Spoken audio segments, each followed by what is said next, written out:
toglierli così dalla mattina alla sera senza dare uno strumento alternativo è stato un grosso disagio. Addio voucher e dopo pochi giorni è già un problema, non da poco. Un esercito di precari in cerca di veloce occupazione da una parte, un altro esercito, stavolta di datori di lavoro, che si mette le mani nei capelli, perché all'orizzonte vede burocrazia e costi in aumento.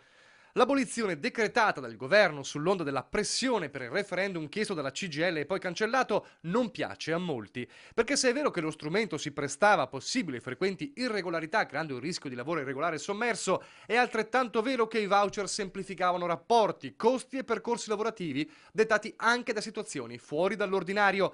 E per una Treviso che fra meno di 2 mesi dovrà gestire un evento di enorme portata può essere un disagio pesantissimo. Penso agli alpini fra un mese a Treviso, cosa possono fare i nostri colleghi, sia tabaccai che commercianti, che in quei giorni si vedranno arrivare 500-600 mila persone, devono per forza adire a un consulente del lavoro, aprire un contratto di lavoro per 5 giorni per poi andare dopo 5 giorni dallo stesso consulente di lavoro o chiuderlo. È l'unica alternativa. L'allarme viene dai primi testimoni diretti di quanto i voucher fossero richiesti, ovvero i tabaccai, come Stefano Feletto, che gestisce il bar ricevitoria Re Sole di San Biagio, oltre che stare ai vertici provinciali della federazione del settore.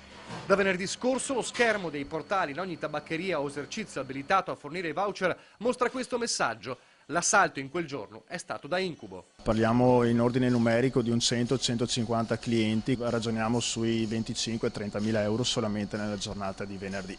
150 al bar tabaccheria di San Biagio, ma la scena si è ripetuta uguale negli altri 400 esercizi abilitati nella Marca. Un assalto di oltre 40.000 persone, staccati voucher per qualcosa come 600 milioni. Nei giorni successivi, oggi compreso, numerose le persone che, non sapendo del blocco immediato, ne hanno fatto richiesta ottenendo un amaro no e reagendo sconsolati. Delusi, sembra che la sensazione più comune è quella di è stata la delusione.